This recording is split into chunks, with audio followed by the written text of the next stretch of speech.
In the late autumn of 1943, as the Eastern Front descended into a grinding series of offensives and counteroffensives, both the Wehrmacht and the Red Army began adjusting their strategic assumptions. The German defeat at Kursk had marked the end of large-scale strategic offensives for the Wehrmacht in the east, while Soviet forces, emboldened by growing industrial output and improving operational experience, began to press westward in continuous waves of assaults across Ukraine, Belarus, and the Baltic states. Following the liberation of Smolensk in September 1943 and the sustained pressure on Army Group Center, Soviet High Command shifted its attention toward exploiting weak sectors in the German defensive network. The Red Army, spearheaded by the 5th Guards Tank Army and 3rd Guards Mechanized Corps, pushed deeper into territories once thought securely held by the Wehrmacht.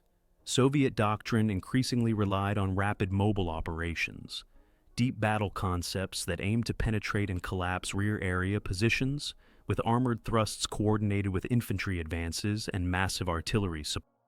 Amid this strategic evolution, German forces adapted by increasingly relying on mobile defense tactics and tactical ambushes, especially in forested or terrain-constrained sectors where Soviet armor lost operational flexibility. Several Waffen-SS divisions, often better equipped and more autonomous in doctrine, were reassigned to act as mobile fire brigades, rushing to threatened areas to stem breakthroughs.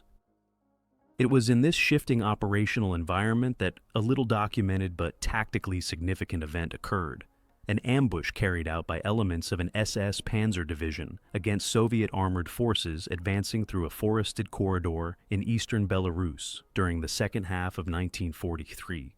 Though rarely mentioned in major operational histories, and largely overshadowed by concurrent events such as the Dnieper River crossings and the battles for Kiev, this engagement would demonstrate the evolving interplay between Soviet offensive confidence and German tactical adaptation in the late middle phase of the war. The region in question, an area south of the Berezina River, near the villages of Uzdets and Staraya Baish, was marked by dense pine forests, marshes, and limited road infrastructure. These natural choke points, unsuitable for massed mechanized movement, became preferred defensive zones for German forces attempting to inflict attritional losses on numerically superior Red Army units. Soviet planners, emboldened by success in broader offensives, designated this sector as a secondary thrust axis and assigned elements of the 29th Tank Corps to breach it as part of a broader envelopment maneuver against German defensive lines in the Polotsk-Vitebsk sector. German intelligence, however, had detected Soviet preparations through aerial reconnaissance and prisoner interrogations. Field Marshal Ernst Busch, commanding Army Group Center, authorized the deployment of a battalion-sized Kampfgruppe drawn from the 2nd SS Panzer Division Das Reich to interdict the advance. The division had been reconstituted following losses in earlier engagements and was operating with reduced strength, but retained a number of functioning Panther tanks and self-propelled guns, along with veteran crews. The ambush was planned with coordination from elements of the 78th Sturm Division, responsible for local defense in the area. A combination of terrain preparation, pre-sighted artillery, and camouflage tank positions allowed the German units to establish a temporary killing zone along a narrow forest road, previously used by Soviet logistics convoys. Soviet expectations, formed from previous encounters in this sector, underestimated the likelihood of a reinforced German mechanized counter-presence. The Soviet column, composed of T-34-76s, several Su-76s, and truck-borne infantry from the 53rd Guards Rifle Division, entered the corridor on November 2, 1943. According to post-war Soviet documentation, the movement was conducted without aerial reconnaissance support due to inclement weather, and signals intelligence had failed to detect changes in German radio traffic.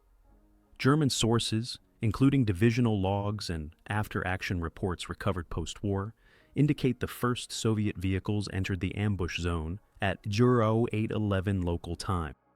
Within 12 minutes, the lead tanks had been knocked out by fire from hidden Panther tanks and PaK-40 anti-tank guns. A Soviet artillery response was delayed due to lack of precise target data and return fire proved largely ineffective due to the German use of dispersed firing positions and hardened cover. Radio intercepts suggest that the Soviet column suffered a breakdown in command coordination as forward units attempted to reverse under fire, blocking retreat paths for trailing elements. In the course of 90 minutes, approximately 23 Soviet vehicles were destroyed, with the bulk of losses concentrated in the first 30 minutes of the engagement. German losses were minimal: 2 Panthers disabled by mine damage, 1 SPW half-track destroyed, and roughly a dozen casualties reported. A post-action assessment from the Soviet 29th Tank Corps reported 173 personnel missing, killed, or captured. German battlefield records recovered decades later suggest approximately 70 Soviet prisoners were taken, most wounded, and subsequently transferred to rear area holding depots. This encounter, while limited in operational scope, highlighted a critical transitional phase on the Eastern Front. The Red Army's push for strategic mobility, often supported by high-level planning and large formations, remained vulnerable to localized tactical reversals, especially when terrain or weather conditions inhibited air-ground coordination and reconnaissance. German use of terrain-specific tactics, combined with the operational autonomy granted to Waffen-SS formations, continued to produce localized disruptions, even in the face of mounting strategic pressure. The ambush was not part of a broader counteroffensive and had no long-term territorial consequence. The Red Army, after a brief pause, redirected its forces to bypass the corridor, and the sector fell under Soviet control within weeks. However, the impact on morale and local command caution was noted in Soviet post-operation briefings. Multiple accounts referenced a new directive to increase forest clearing operations and engineer reconnaissance patrols before committing armor to enclosed terrain routes. For the German side, the ambush served as validation of tactical doctrine, emphasizing mobility, concealment, and fire discipline. But the cost of such victories was increasingly unsustainable. The Panthers used in the engagement suffered mechanical failures during withdrawal, and the fuel and munitions expended could not be easily replaced. Strategic reserves were dwindling, and units like Das Reich were being rotated toward the Western Front in anticipation of Allied landings. In broader historical terms, the ambush underscores the operational complexity of the Eastern Front in 1943. As both sides evolved their methods, localized encounters like this one reveal the friction between doctrine and terrain, between planning and improvisation.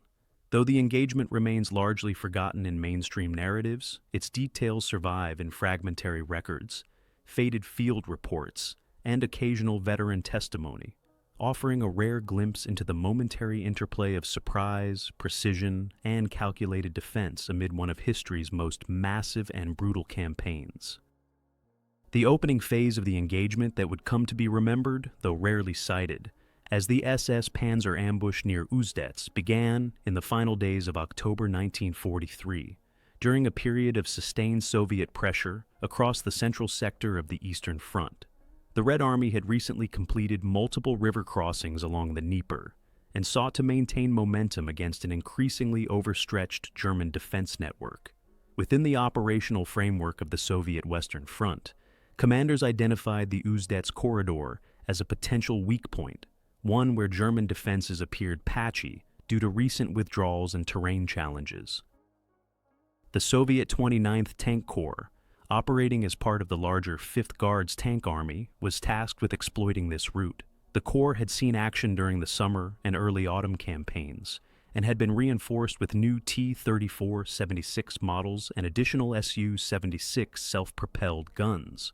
Morale was high among the crews following recent successes, and the operational orders called for rapid movement through forested zones to outflank German strongpoints further north near Orsha. According to staff documents preserved in post-war Soviet military archives, the advance was to be coordinated with supporting infantry elements from the 53rd Guards Rifle Division, tasked with securing the flanks and maintaining contact with artillery units moving up from rear position.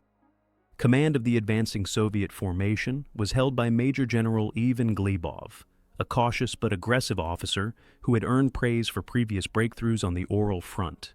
His confidence in pushing through the Uzdetsk sector was based in part on aerial reconnaissance conducted in mid-October, which suggested only minor German infantry concentrations along the southern forest roads. However, persistent poor weather in late October disrupted subsequent flyovers, and updated intelligence was sparse.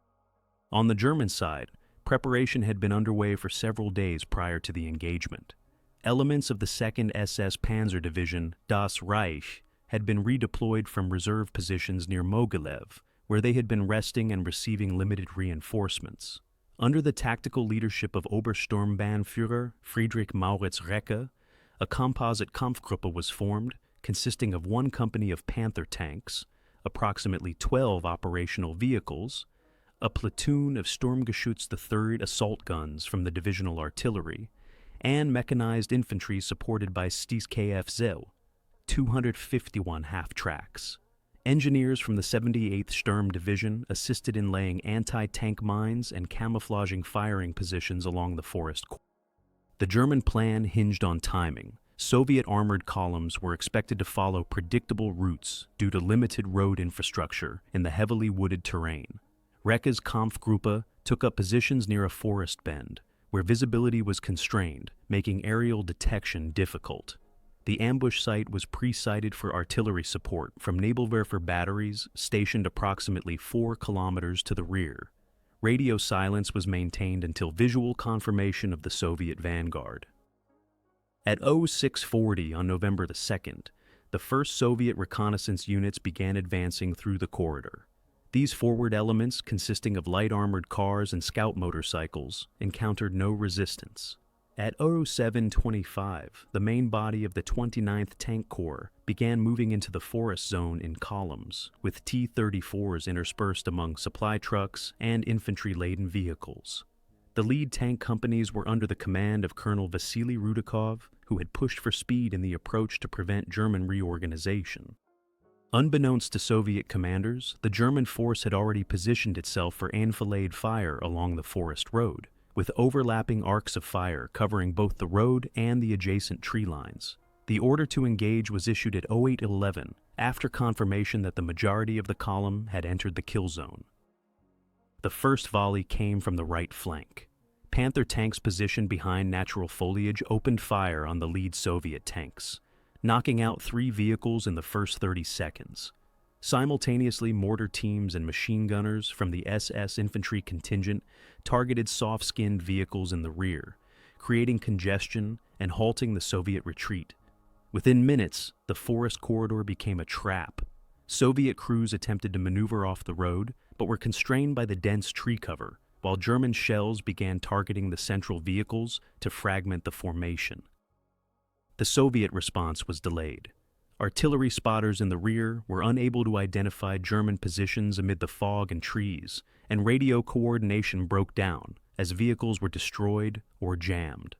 Only after 10 minutes did Soviet forces begin returning fire in earnest, but by then the damage was severe. German assault guns moved forward under cover of smoke to engage remaining T-34s at close range, exploiting their superior optics and prepared firing angles. By 0945, the engagement had largely concluded.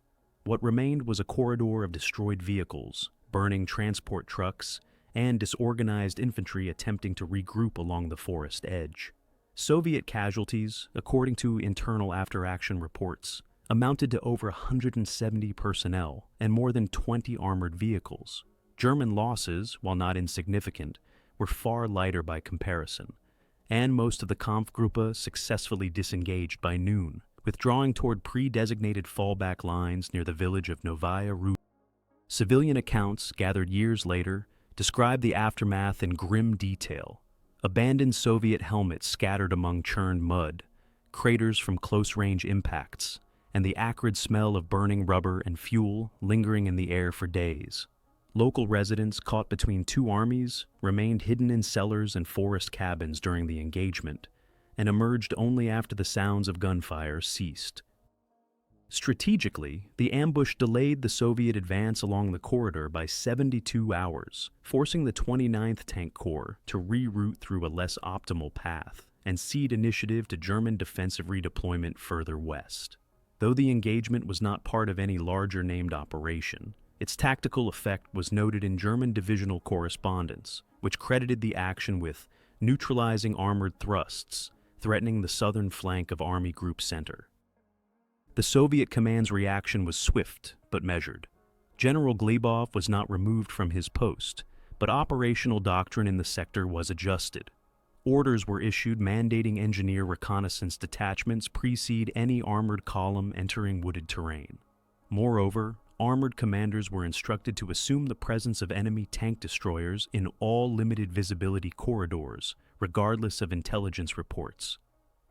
As both sides withdrew or repositioned in the following days, the Uzdets corridor fell quiet. The dead remained unburied for nearly a week, and neither side attempted to retake the area during that period. For the local population, the forest bore the scars of mechanized war: trenches hastily dug, trees split by shells, and wreckage slowly rusting in the November frost. This early phase of the ambush, executed with tactical precision and terrain familiarity, demonstrated how, even in an environment of operational retreat, German forces retained the capacity to inflict disproportionate damage through mobile defense and ambush doctrine. For Soviet forces, it was a stark reminder that numerical superiority and momentum did not guarantee immunity from local reversals. In historical records, the engagement remains an isolated entry. Its full scope and coordination are visible only through a mosaic of reports: Soviet debriefs, German war diaries, civilian testimonies, and the silent evidence left behind on the ground. Yet, in the unfolding story of the Eastern Front, it was another moment where the outcome of the broader campaign hinged not just on grand offensives, but on narrow roads, cold forests, and decisions made in minutes. The strategic objectives behind the movements that culminated in the ambush near Uzdets in November 1943 reflected the evolving nature of both Soviet and German operational thinking during this critical phase of the Eastern Front campaign. By the autumn of 1943, the Red Army's General Staff, Stavka, was directing increasingly ambitious multi-front operations, designed to capitalize on the momentum generated by the summer's victories and to stretch the German defense lines beyond their logistical capacity. However, the speed of these offensives introduced vulnerabilities: overextended supply lines, unreliable terrain intelligence, and uneven synchronization between advancing mechanized units and infantry reserves. The area around the Berezina River was designated as a key axis for future operations, aimed at liberating Vitebsk and opening access to the central rail hubs in Belarus. For the Soviet command, the forested corridors south of the river represented an opportunity to maneuver around heavily fortified German strongpoints and bypass direct confrontation with entrenched positions. The 29th Tank Corps, with attached elements of the 53rd Guards Rifle Division, was ordered to penetrate the wooded sector near Uzdets and establish a temporary bridgehead for follow-on forces. The broader operational aim was to encircle German forces resisting further south near Bobruisk and pressure Army Group Center's southern flank. To accomplish this, Soviet logistics planners arranged for 3 days' worth of fuel and ammunition to be forwarded to mobile depots trailing the lead elements. Artillery support was assigned from the 3rd Artillery Division, and radio links were established to forward air observers in anticipation of clear skies. However, the Soviet assumption that the area was held only by understrength rear echelon German infantry proved incorrect. Declassified Stavka memoranda suggest a degree of overconfidence in the Red Army's ability to exploit German disorganization following the loss of Smolensk. German strategic goals in the region differed markedly. By late 1943, Army Group Center's role had shifted from holding large frontages to buying time through tactical delay and counter-mobility actions, while reserves were repositioned to reinforce vulnerable sectors, particularly near Orsha and Mogilev. Field Marshal Ernst Busch, recognizing that Soviet armored units were often committed in predictable directions, particularly where road infrastructure was passable, encouraged the use of flexible defense-in-depth strategies utilizing terrain bottlenecks. In this context, the 2nd SS Panzer Division, Das Reich, though understrength and undergoing rest and refit cycles, was ordered to form a temporary Kampfgruppe for counteraction. The decision to involve Waffen-SS units, especially Das Reich, stemmed from their prior experience in mobile engagements and their ability to conduct independent operations with minimal coordination. The division was equipped with a mix of Panther AOSF, D tanks, Stu-G3 assault guns, and half-tracked vehicles, supplemented by experienced infantry from its 4th SS Panzer Grenadier Regiment. These formations were specifically tasked with intercepting mechanized thrusts and conducting counterattacks where terrain restricted Soviet numerical advantage. Preparation for the ambush was detailed. German engineers constructed reinforced firing pits using felled trees, and range markers were set up to facilitate accurate direct fire from hidden positions. Artillery observers from the 78th Sturm Division pre-registered barrages based on likely Soviet movement paths, and anti-tank ditches were partially disguised by brush and shallow snow cover. While such preparations required several days of effort, the Germans relied on the assumption, borne out by earlier reconnaissance, that the Soviets would delay advancing until the weather improved. On the doctrinal level, the ambush represented a classic application of German elastic defense, a concept aimed at drawing enemy forces into predetermined kill zones before conducting local counterattacks or withdrawal under cover. The narrow forest road selected for the engagement offered minimal room for Soviet vehicles to maneuver, and its limited lateral clearances forced armored units to follow each other in close formation. This created ideal conditions for enfilade fire and logistical disruption. Soviet planning, while grounded in operational ambition, exhibited several weaknesses. Communications were centralized, with most decisions requiring confirmation through divisional headquarters. Coordination between tank and infantry units was constrained by delays in wireless communication, and artillery support relied on fixed-line observers whose mobility was impaired by the forest terrain. Furthermore, Soviet reconnaissance failed to detect the German reinforcement of the corridor. The last successful aerial reconnaissance mission over the sector had occurred on October 27th, and weather prevented further sorties in the crucial days leading up to the operation. Additionally, the Red Army's deep battle doctrine, while conceptually robust, placed heavy emphasis on momentum and speed. Soviet operational plans often assumed that once a breach was achieved, rear area units could be rapidly committed through narrow corridors to exploit the breakthrough. However, this doctrine could backfire in constrained terrain, where forward echelons became isolated and difficult to reinforce. From the German perspective, the operation near Uzdetsk was not merely a defensive reaction, but a deliberate effort to impose tactical disruption. Wehrmacht and Waffen-SS commanders had observed throughout 1943 that Soviet armored columns often operated under assumptions of limited German mobility and firepower in secondary sectors. By deploying a concentrated ambush force in such a sector, German leadership sought to generate disproportionate psychological and material effects, discouraging Soviet commanders from using forested corridors in subsequent operations. Though not explicitly coordinated at the strategic level, the ambush also aligned with broader German propaganda efforts. Army Group Center's press office issued internal communiques highlighting tactical victories achieved by elite divisions, which were then used to sustain morale on the collapsing front. Whether the engagement near Uzdetsk was publicized remains unclear, but it fits the pattern of small unit actions presented as proof of continued German resolve.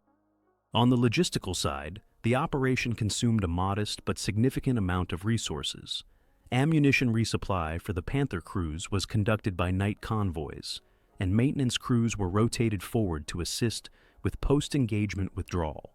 Fuel stocks, increasingly scarce by late 1943, were diverted from other sectors to support the operation, indicating the priority assigned to halting Soviet movement through this particular corridor. Conversely, the Soviet column was supported by only one field depot, and the loss of its transport trucks in the ambush disrupted resupply for several days, delaying follow-on advances. In summary, the strategic and operational intentions behind the November 1943 ambush at Uzdetsk reveal an asymmetrical application of force by both sides. The Red Army, seeking operational depth and continuity, moved quickly but without the full spectrum of support. The Germans, aiming to deny mobility and inflict attritional delay, exploited terrain, doctrine, and timing to maximum local effect. Though the engagement had no strategic outcome in isolation, it served as a tactical template for both sides in similar environments across Belarus and eastern Poland in the following months. The forest corridor had become not a passageway, but a crucible, one where movement, not just strength, determined survival. The initial engagement near Uzdets unfolded in the early hours of November 9, 1943, under conditions that compounded the inherent chaos of mechanized warfare in a forested environment. The leading Soviet elements, primarily tanks from the 53rd Independent Tank Regiment, supported by motorized rifle units, entered the corridor, believing it to be lightly held by German security forces. The Soviet plan called for a swift thrust through the wooded defile to establish a temporary staging area beyond the Berezina River, to be followed by reinforcements and supporting artillery. Instead, the column encountered a carefully orchestrated kill zone, the German forces, having concealed their positions with remarkable discipline and preparation, waited until the majority of the Soviet vanguard had passed the first line of fire before unleashing coordinated volleys of tank and anti-tank fire. Panthers positioned on elevated embankments fired through narrow lanes of sight, striking the Soviet T-34s on their flanks and rear armor. At the same time, pre-sighted mortar fire bracketed the tail of the column, trapping it within the narrow corridor. The effects were immediate and catastrophic. Radio transcripts recovered post-war from Soviet forward observers described the sudden breakdown of cohesion. A tank commander identified as Lieutenant Vasilenko reported losing contact with his lead elements within minutes, describing fire from the trees and the loss of several vehicles to unseen enemies. Soviet attempts to pivot or retreat were thwarted by the narrow terrain and the wreckage of destroyed vehicles now blocking the path. By 07:45, the German artillery, drawn from elements of the 78th Sturm Division, began a creeping barrage that pushed surviving Soviet infantry off the road into the denser forest, where they encountered further fire from dispersed German infantry units. These forces, composed of SS Panzer grenadiers, utilized MP-40 submachine guns, flamethrowers, and grenades to harass Soviet soldiers attempting to regroup. Forward medical units were overrun or destroyed, and the nearest Soviet field hospital was located 18 kilometers to the rear, unable to reach the embattled units due to destroyed roads and ongoing shelling. German operational reports describe a classic pocket situation. By midday, 3 Soviet companies and approximately 11 tanks were encircled, their radio transmissions increasingly fragmented. A captured Soviet wireless operator later reported under interrogation that orders to break out had been given, but confusion over direction and the lack of a visible enemy line made execution impossible. Soviet air cover, which might have disrupted the German positions, was unavailable due to persistent low cloud cover and conflicting tasking orders for the supporting Second Air Army. On the German side, coordination between units appeared effective. Kampfgruppe Jäger, the ad hoc formation drawn from Das Reich and Wehrmacht elements, maintained continuous communication via field radios and line signals. Their doctrine of Auftragstaktik, or mission-type tactics, allowed junior officers to adjust positions and priorities without awaiting explicit orders. This enabled rapid adaptation as the Soviet counter-thrusts began around 11 Sarks, when remnants of the 216th Rifle Regiment attempted to flank the ambush line from the south. These efforts were repelled by a secondary German line, including P-40 anti-tank guns and Panzer grenadiers, with Panzerfausts concealed in spider-hole positions. The Soviets, unfamiliar with the density and depth of the German ambush, overestimated the size of the defending force, leading to hesitant movements and piecemeal attacks that were quickly broken up.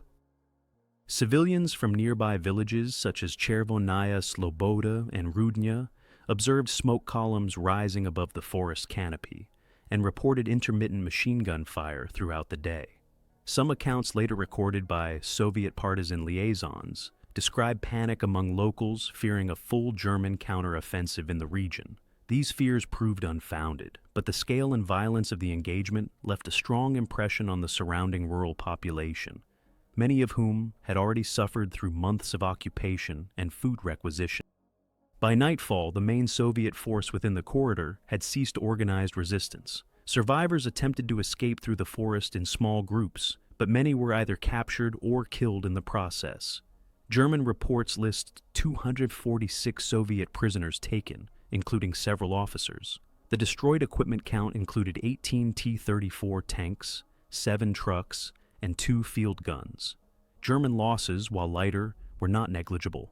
5 Panthers were disabled, 2 permanently, and 43 casualties were recorded, including 12 dead. The engagement produced several unique features from a doctrinal standpoint. First, it underscored the vulnerability of mechanized columns advancing through restrictive terrain without infantry reconnaissance or air observation.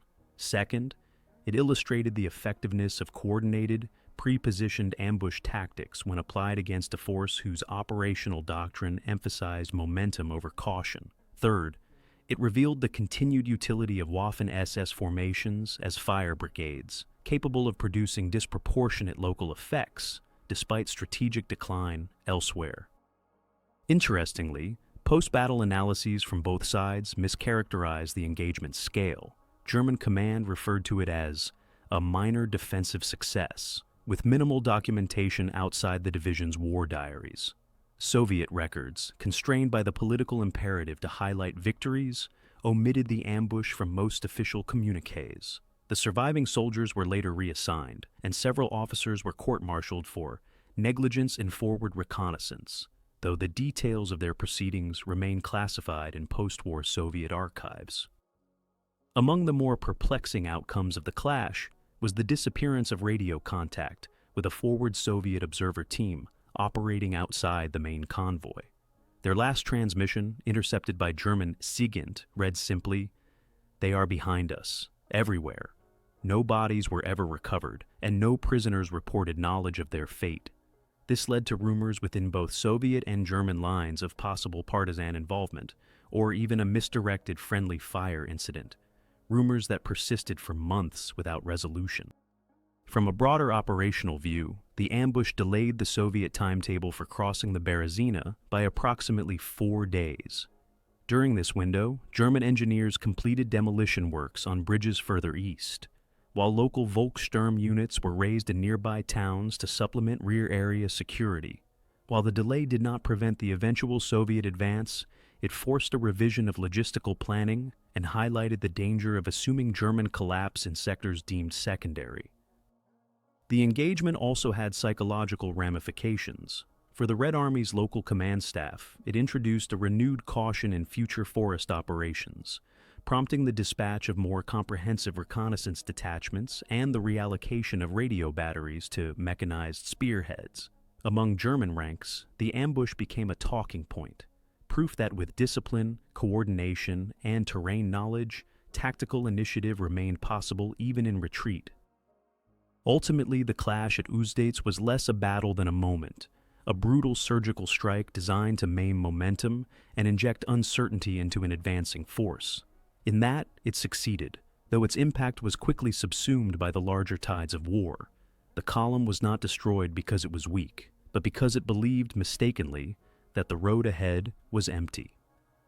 The events following the ambush at Uzdets were characterized by rapid shifts in operational tempo, as both Soviet and German commands moved to reassess and react. For the Soviets, the primary concern was not only the loss of equipment and men, but the sudden opacity of the front line in a zone previously thought secure. For the Germans, the challenge lay in determining whether the ambush had been a temporary disruption or the opening move in a broader Soviet maneuver. Field Marshal Walter Model, overseeing Army Group Center, was briefed on the operation's outcome the following morning.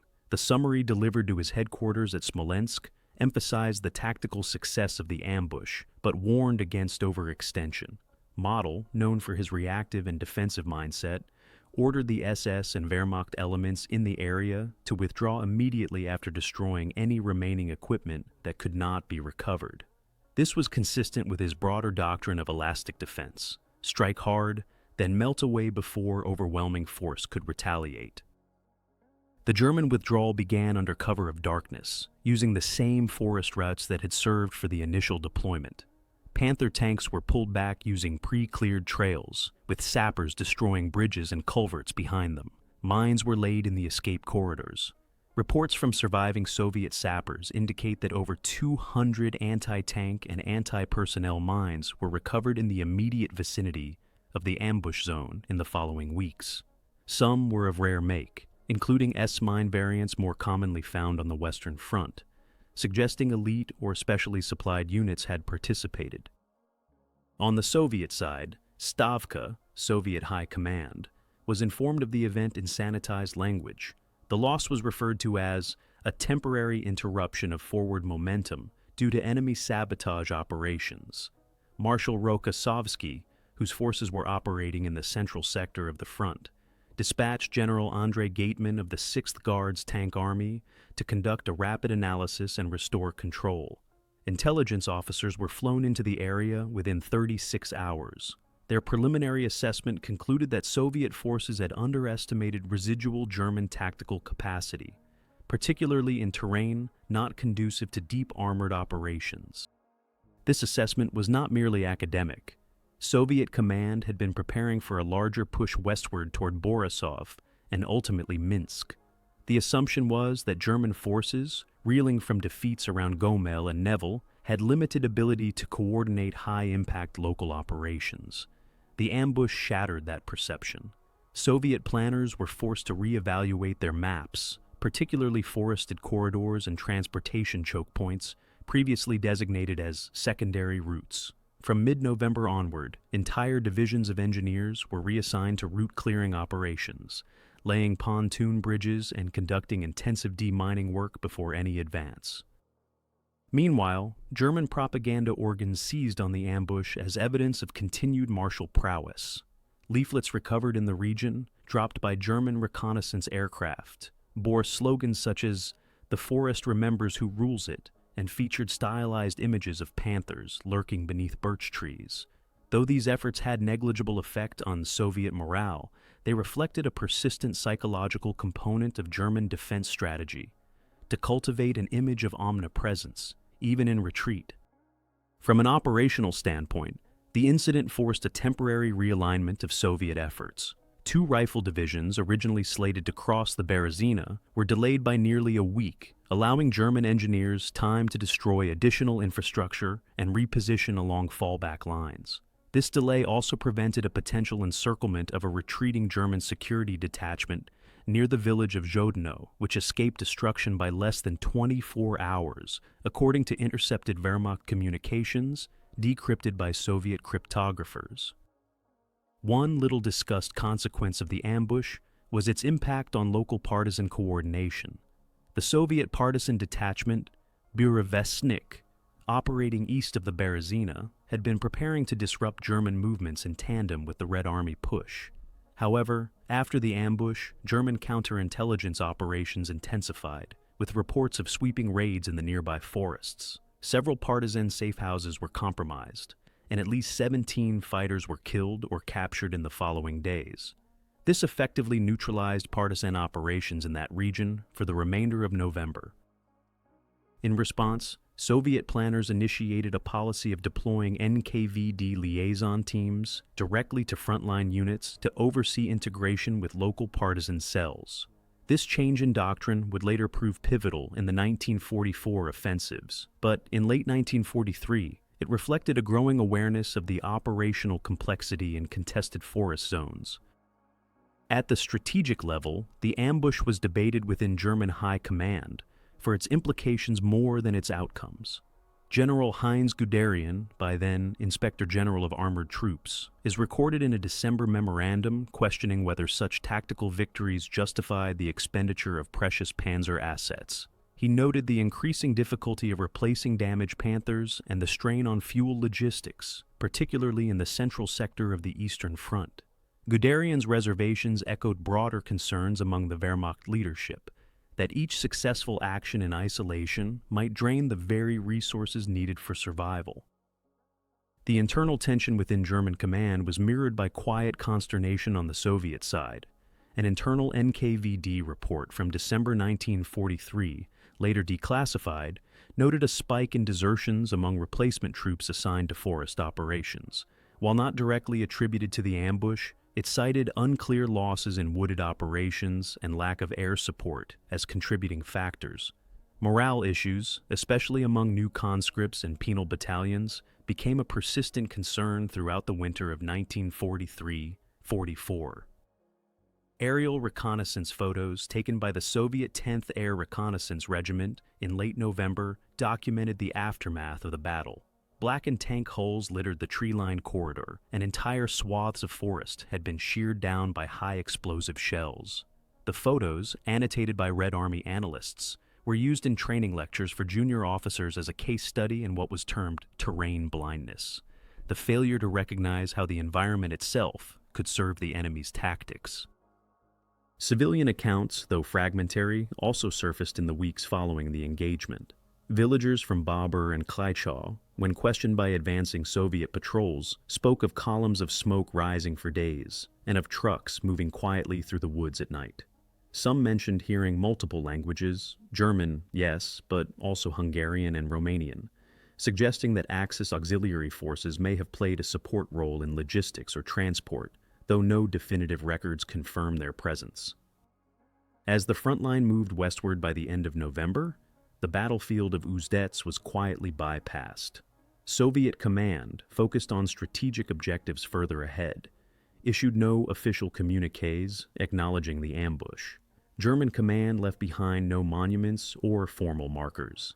In effect, the site disappeared from the grand narrative of the war, remembered only in field reports, private memoirs, and the unmarked graves scattered beneath the trees.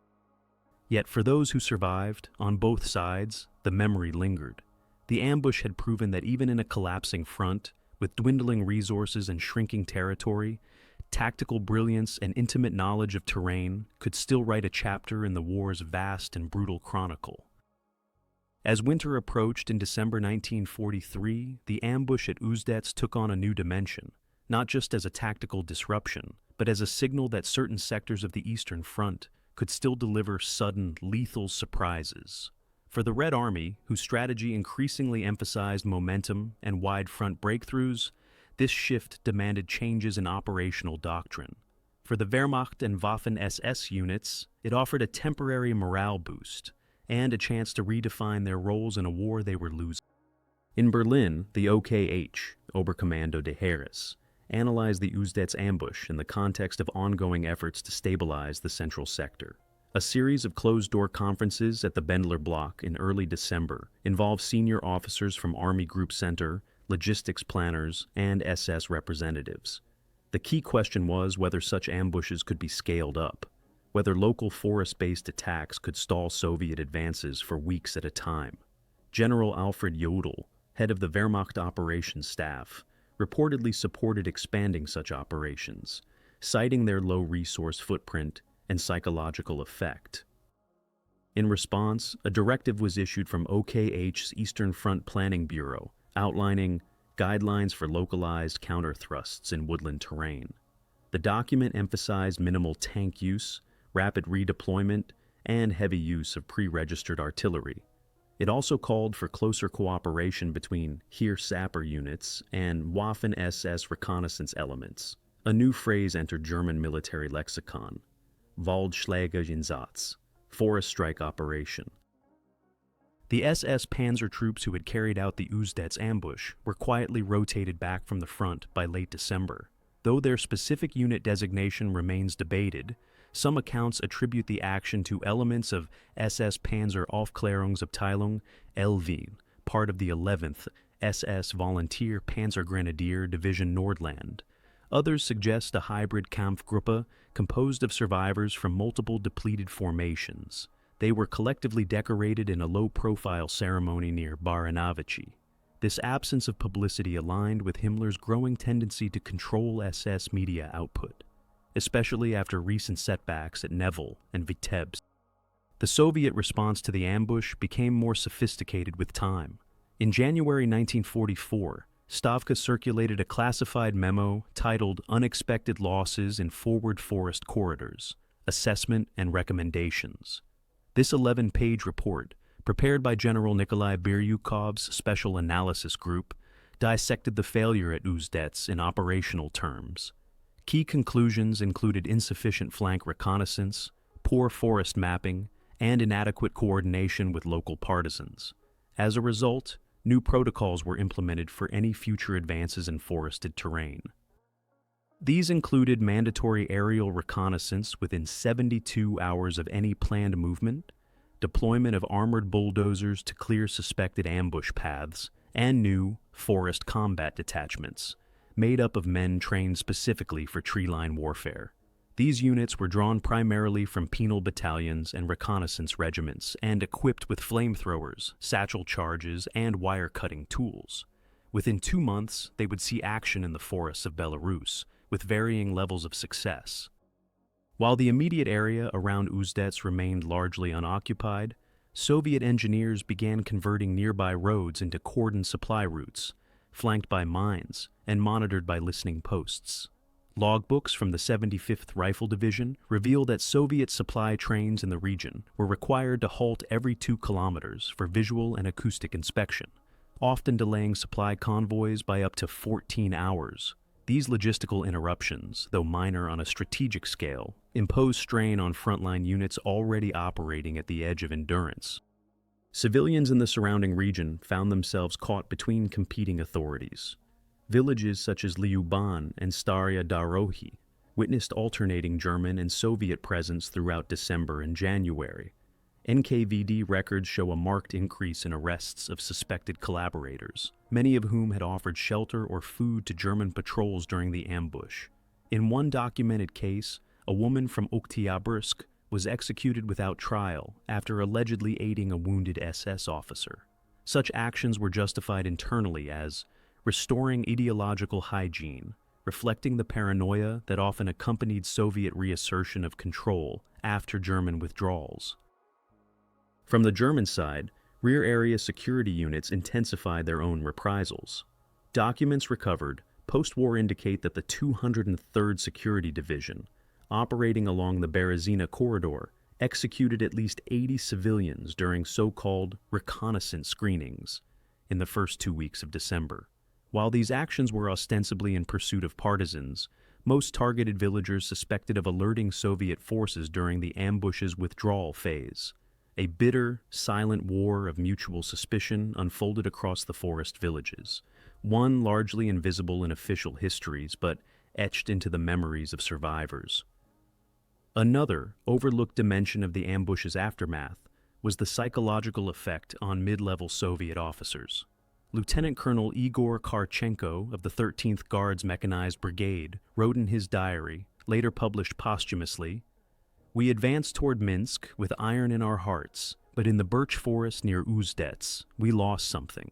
Perhaps not our lives, but our sense of certainty."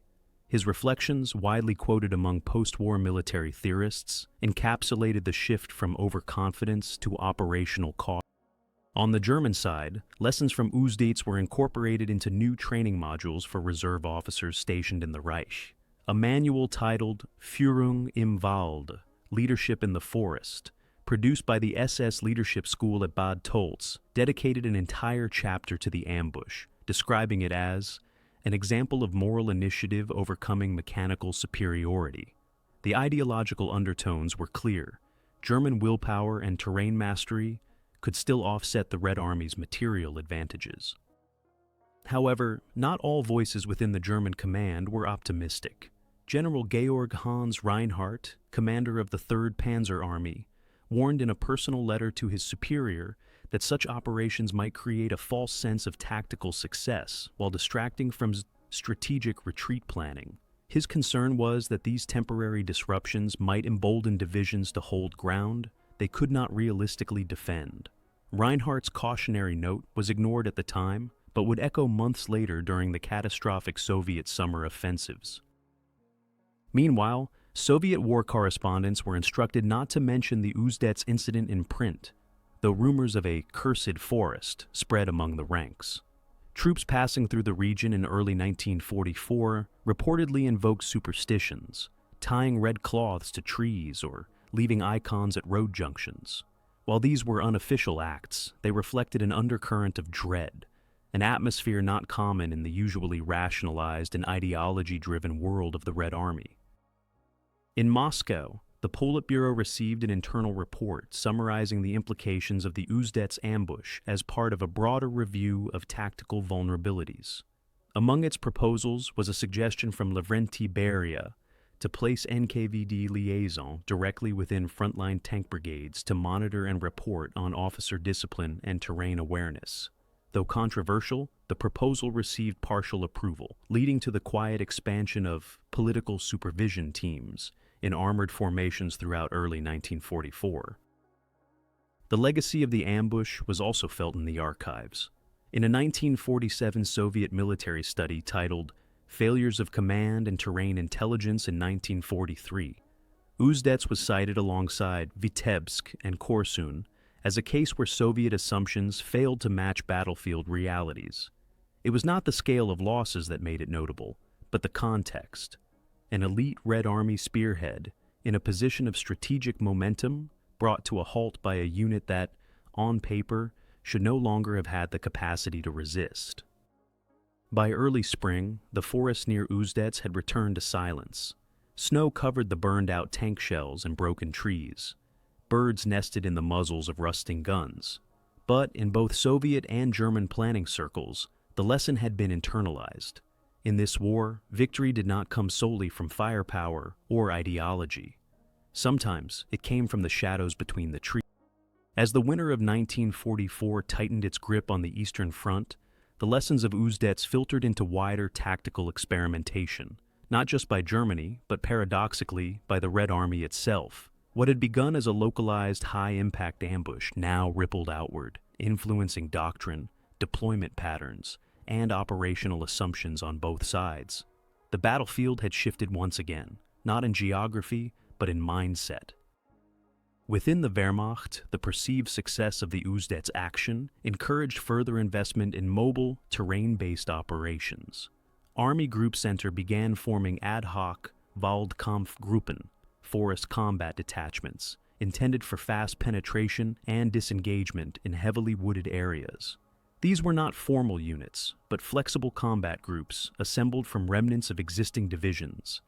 Panzerjäger platoons, engineers, and signals units with local terrain familiarity. They were equipped with handheld flamethrowers, short-barreled Stoogies for maneuverability, and improvised camouflage designed to blend into the birch forests of Belarus and northeastern Poland. Intelligence files indicate that the Waffen-SS also formed 3 such detachments between January and March 1944. One, based near Nowa-Grodzic, operated for nearly 6 weeks without radio contact, launching small-scale raids on Red Army patrols and supply trucks. Captured Soviet field notes describe these detachments as phantoms, appearing suddenly then vanishing before artillery could respond. These hit-and-run tactics reflected a deliberate evolution.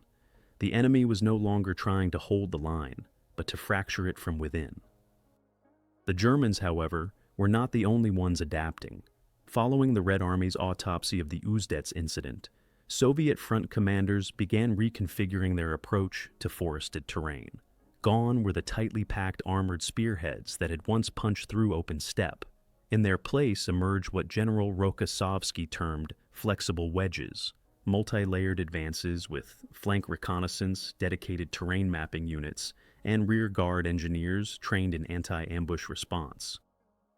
Soviet doctrine manuals updated in February 1944 included new subsections titled Forest Navigation and Enemy Contact Protocols.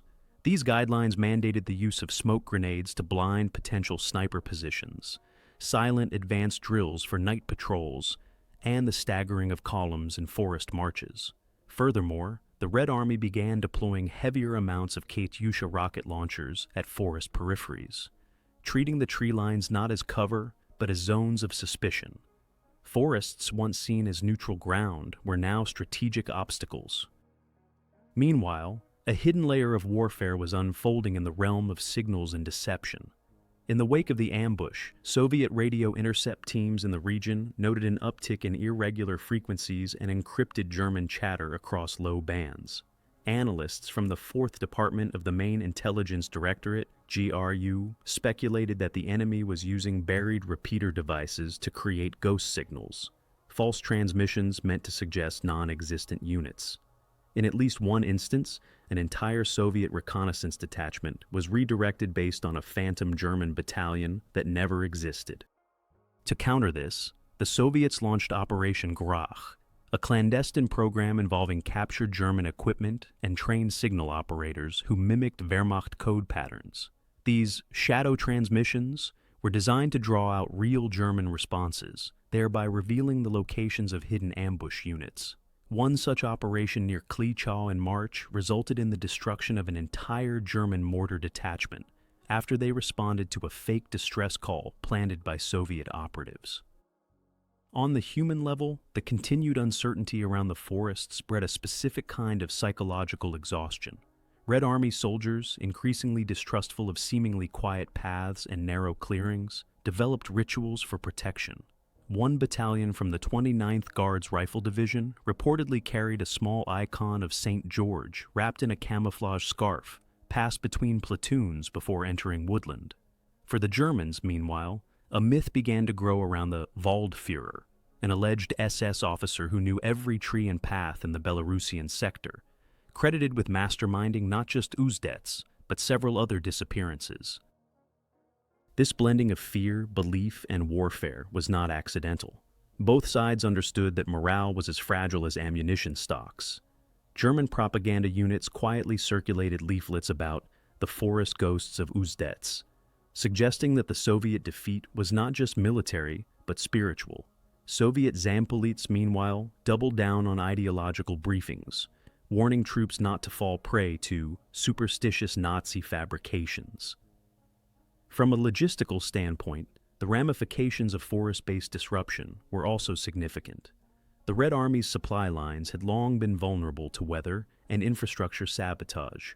The Uzdets ambush amplified fears about rear area stability.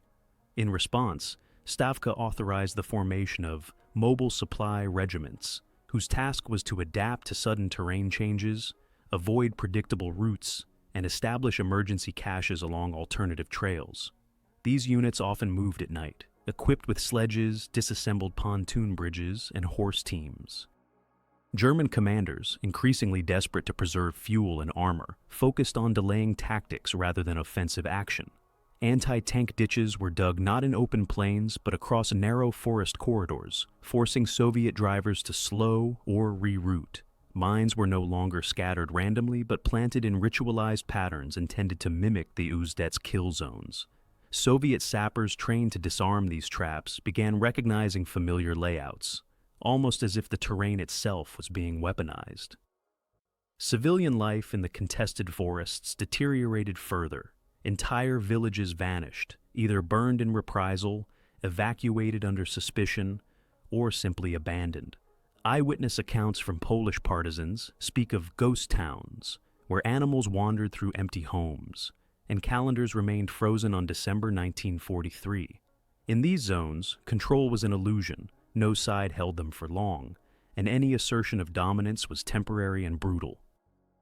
Further complicating the landscape was the involvement of partisans, both Soviet-aligned and independent.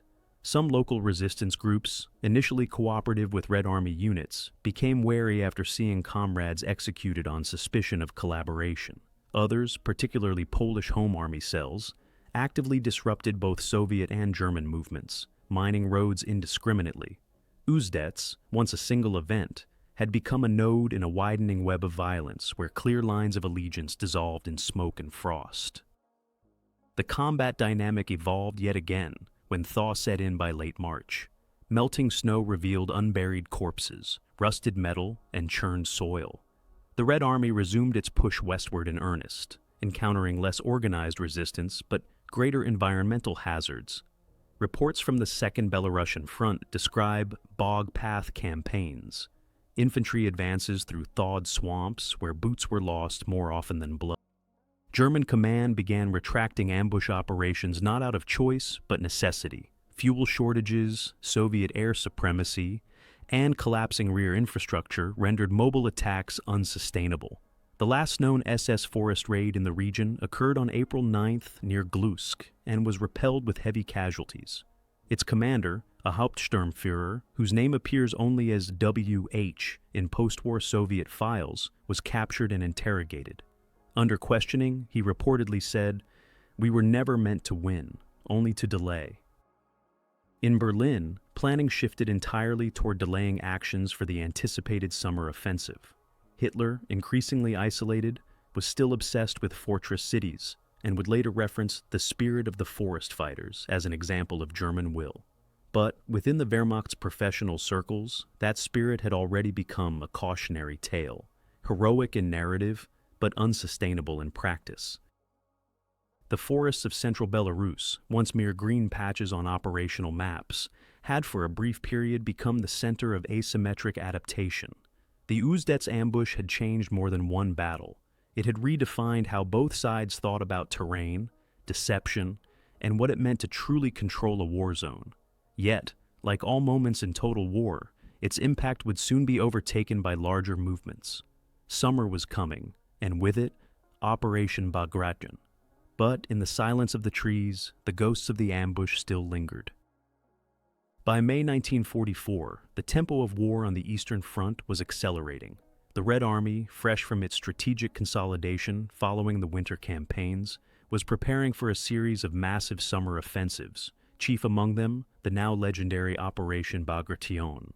But while the focus of Soviet high command was shifting to wide-scale pincer movements and deep penetrations across Belarus, the legacy of the forest ambushes, particularly the one at Uzdets, still lingered in the minds of divisional commanders. In isolated sectors, commanders on both sides continued to anticipate and plan for encounters shaped less by open field doctrine and more by unpredictable terrain and fragmented intelligence. In the weeks leading up to Bagration, Soviet reconnaissance efforts in the central forest belt intensified. Aerial photography missions over the Mogilev and Vitebsk regions revealed several unusually patterned clearings in forested zones believed to be depopulated. On closer inspection, some of these spaces were camouflaged with nets and branches, concealing light vehicles and dugouts. Analysts suspected they were fallback positions, possibly remnants of the same SS Kampfgruppen involved in previous ambushes. These positions did not appear connected to any structured defensive lines. Instead, they were placed irregularly, almost like traps waiting to be sprung. In early June, the 33rd Guards Rifle Corps intercepted fragmented field messages indicating that a German unit, possibly the same that had operated near Uzdets, had begun laying directional mines along a network of logging trails southwest of Orsha. These mines were arranged in non-linear paths, suggesting an effort to force pursuing armor into ambush zones rather than outright halt them. Such tactics, while resource-intensive, reflected a continued reliance on psychological disruption over strategic defense. Despite the absence of a full-scale German counteroffensive, these preparations revealed an underlying strategy: to fracture Soviet cohesion just enough to delay or misdirect larger offensives. Though Bagration would ultimately overwhelm the German defense lines in weeks, these forest-based tactics aimed to buy time, hours, days, by exploiting terrain, fear, and mobility.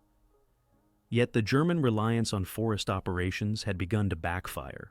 While the SS had once used the woods for concealment, now their positions were becoming liabilities. With Soviet air superiority nearly absolute by summer 1944, even forest cover was no longer a guarantee of invisibility. Strafing runs by Il-2 aircraft and coordinated artillery barrages were now timed with recon reports detailing smoke or heat signatures under the trees. Entire ambush detachments were annihilated before they could engage. In one documented case near Shaoxi, a German unit believed to be preparing a replica of the Uzdets ambush was caught mid-deployment by a Soviet armored column, supported by air assets. Aerial recon had spotted tire tracks leading into a supposed dead zone.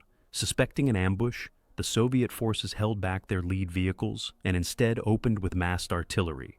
When infantry followed, they found camouflage POC-40s still in position, crews either killed or abandoned. Captured orders from the site revealed plans for a multi-phase engagement eerily similar to that used at Uzdets, right down to the fire corridor map and timing markers.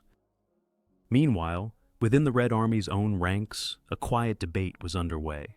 Tactical officers began questioning whether the emphasis on ambush anticipation and terrain neutralization was slowing broader operations. Frontline commanders worried that paranoia over hidden threats, shaped by memories of ambushes like Uzdets, was causing hesitation during rapid advances.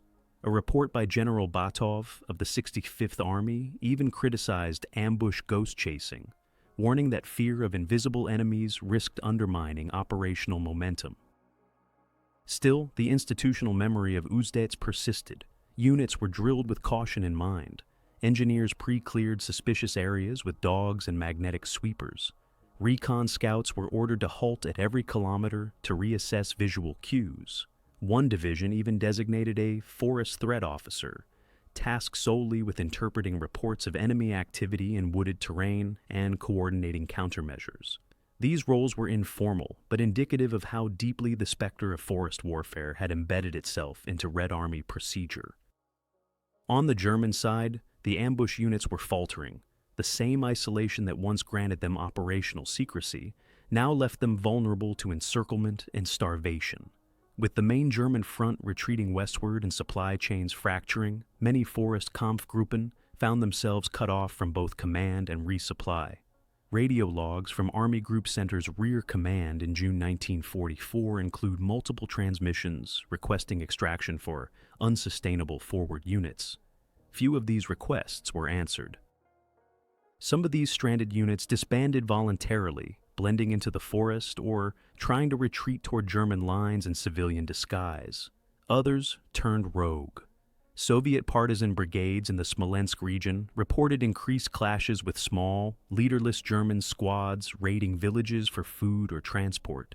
These men were no longer waging tactical ambushes. They were simply surviving.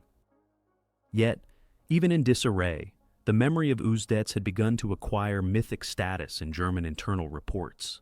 A morale pamphlet circulated among retreating Wehrmacht units referenced Die Schattenjäger von Uzdets, the shadow hunters of Uzdets, describing them as noble defenders of the Reich who defied overwhelming odds through cunning and terrain mastery. The pamphlet omitted the unit's eventual fate and reframed the ambush as an act of martyrdom, another example of narrative used to inspire troops facing collapse. As Operation Bagration commenced in late June, the full might of the Red Army bore down on central Belarus. The Germans had little left to offer in resistance. Whatever tactical innovation the ambushes had once symbolized, they were now relics. Speed, coordination, and overwhelming force had replaced the tactical edge once offered by surprise and deception. Nevertheless, even as columns of T-34s and masses of Soviet infantry swept westward, their commanders remained wary when passing through the woods. Even in retreat, the ghosts of the SS Panzer ambush were still given room in every Soviet after-action report. It was during this phase that one final mystery emerged. In late June, near the outskirts of a forested zone south of Berezino, a Soviet recovery team discovered the remains of a makeshift command post, buried under layers of moss, camouflage netting, and collapsed timber. Inside were burnt documents, several rusted radios, and a steel case containing a map annotated in English, not German. The location was not marked on any known German operation grid. Though initially dismissed, the map was later studied by Soviet counterintelligence and became the subject of an internal memo, suggesting that foreign observers may have been embedded with German forest units, possibly as part of intelligence-sharing experiments with anti-Soviet exiles or even Western agents. No names were attached and no conclusions reached. The file was archived and marked unconfirmed. As the Red Army moved on, leaving behind the forests for the highways to Minsk and eventually Warsaw, the story of the ambush at Uzdets began to fade. It remained cited in internal war colleges, footnoted in tactical manuals, and recalled in veteran circles, but it never reached public consciousness in the way that the great battles of the Eastern Front did. It lacked scale, It lacked a city, a fortress, a surrender. Yet within the realm of forgotten war, where tactics fail, units vanish, and memory is obscured by frost and foliage, it held its place. Not because of what it changed in the war's outcome, but because of what it revealed about the nature of combat. That sometimes, even in a war of millions, a handful of men in a forest could bend the trajectory of fear. As the summer of 1944 progressed and Operation Bagration tore through Army Group Center, the forests that once masked ambushes like Uzdets were increasingly left behind, not just geographically, but tactically. Yet for a brief period during the chaotic retreats of July, remnants of the SS Kampfgruppen attempted to revive their methods in a desperate effort to stall the Soviet advance. These actions, however, were no longer part of a cohesive doctrine. Instead, they resembled scattered echoes of past successes, carried out by depleted, demoralized units without central coordination. One such incident occurred on July 7, 1944, near the Berezina River crossing at Bobruisk. A Soviet pontoon bridge, critical for transferring armored columns westward, was abruptly struck by coordinated artillery fire from an unaccounted-for quadrant of the surrounding woodland. Moments later, machine gun nests opened fire on engineers stationed along the riverbank. Soviet units initially believed this to be a holdout of the Ninth Army, but upon clearing the tree line, they discovered what was left of an SS detachment, barely 20 men, dug into hastily camouflaged foxholes, using outdated field equipment and repurposed Soviet machine guns. What stood out was not the scale of the attack, but the layout of the defensive positions. The same crossfire vectors used at Uzdets had been replicated, albeit crudely.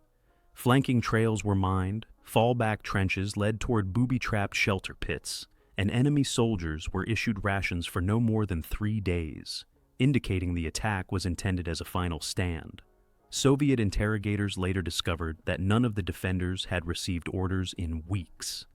They had found a discarded operations manual from a previous SS unit and attempted to reenact a textbook ambush, likely out of desperation or misplaced loyalty. Such incidents began appearing sporadically across Belarus and Lithuania. Small, isolated ambushes that mimicked the pattern of Uzdets without its planning or manpower. Soviet units, by now well versed in such scenarios, began preemptively shelling forest trails and employing mobile flamethrower squads to sweep wooded zones. The brutal efficiency with which these holdouts were eliminated marked a shift. What had once been feared as a tactical menace was now treated as a nuisance, an inconvenient memory being purged from the battlefield. However, there was one incident that deviated from this pattern. On July 18th, near the village of Lipinishki, a Soviet signal battalion reported an intercepted radio transmission unlike any they had encountered before. The message, transmitted in broken German interspersed with Polish and coded phrasings, referenced Die verlorene Kompanie, the lost company, and spoke of the last corridor held under black fur. The signal was triangulated to a dense forest wedge along the old Smorgon supply line. When a reconnaissance unit was dispatched to investigate, they encountered no resistance. The forest had been burned. Controlled demolition charges had felled trees across key access points. Scorched craters indicated a significant firefight had occurred days earlier, but no bodies were recovered. Stranger still, recovered radio logs indicated the unit may have been transmitting to a source outside of Army Group Center's remaining communications grid.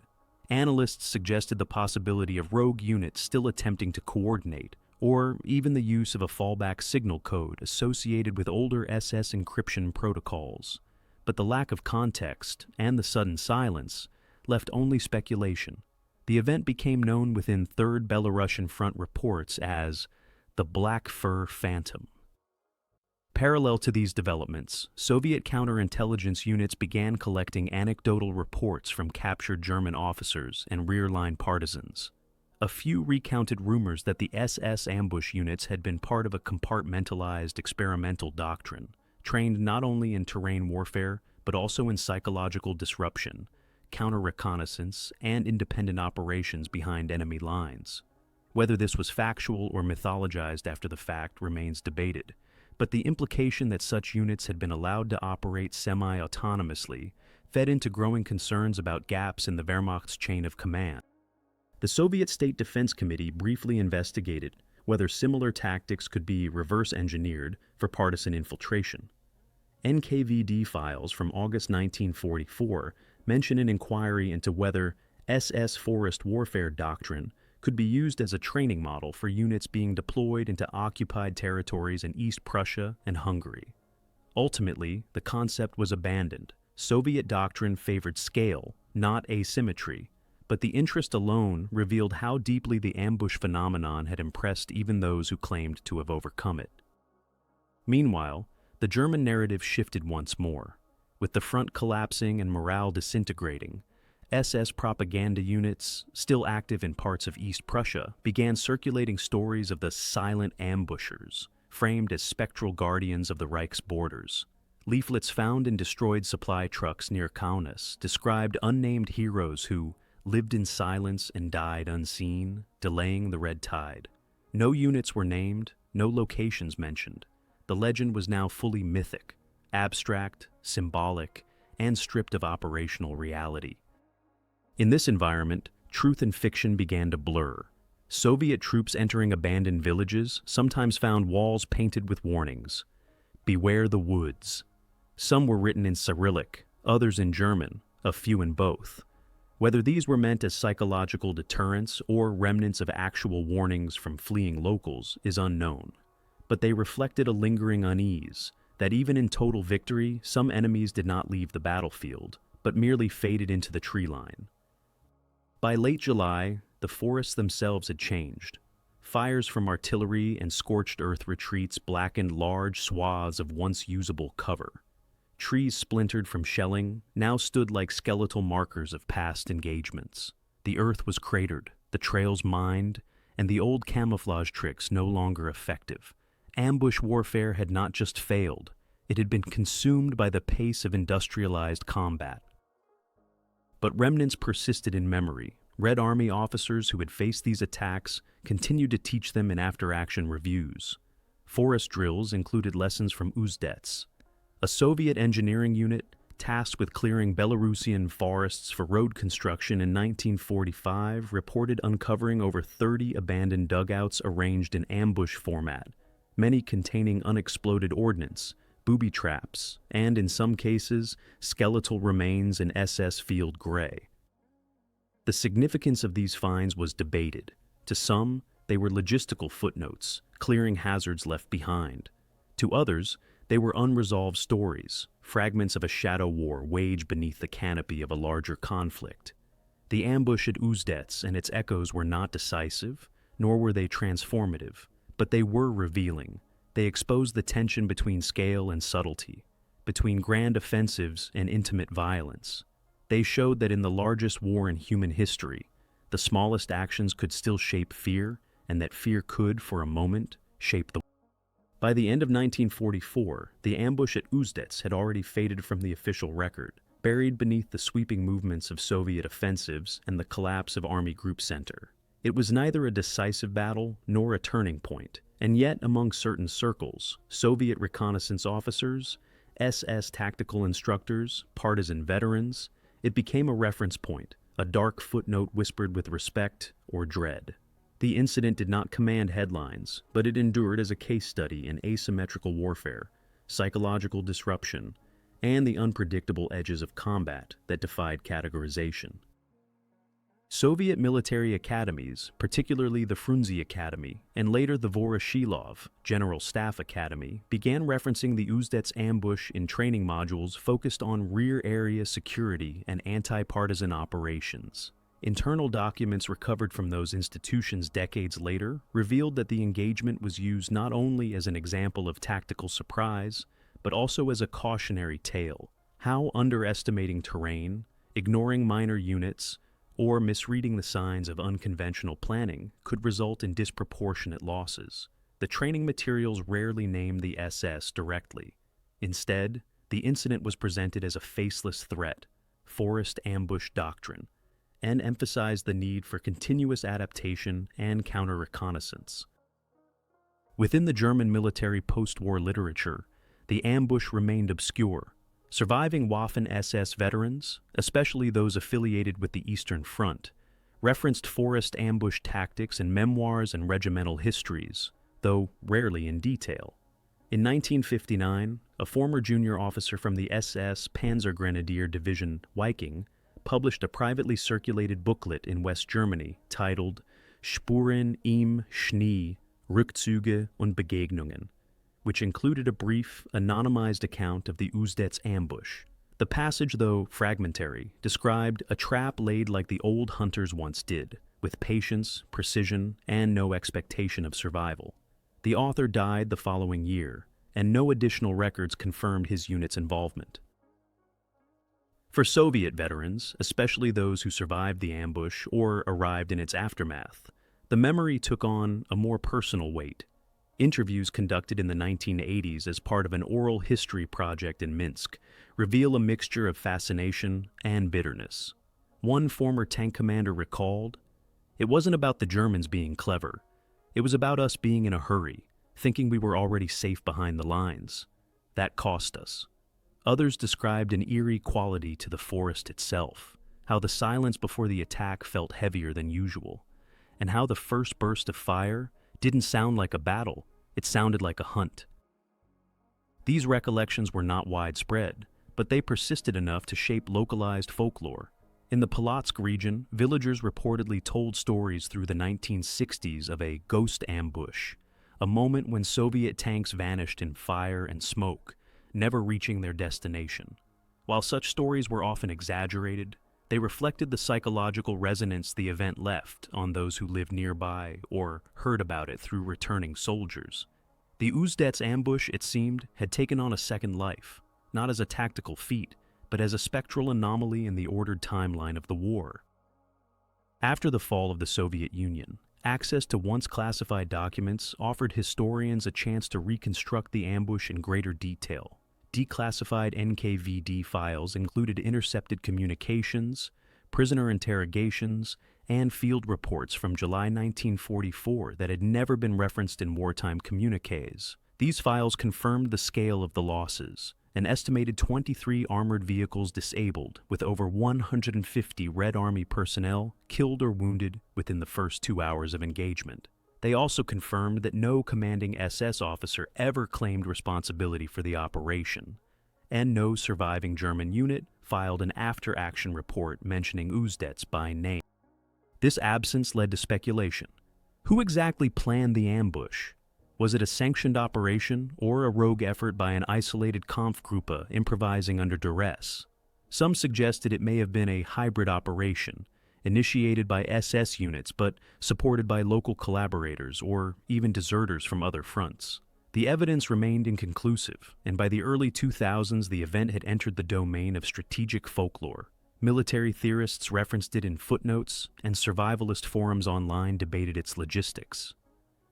Even NATO military journals briefly touched on Uzdets as a case study in non-linear battlefield anomalies, events that occur outside planned operations but have outsized tactical or psychological impact.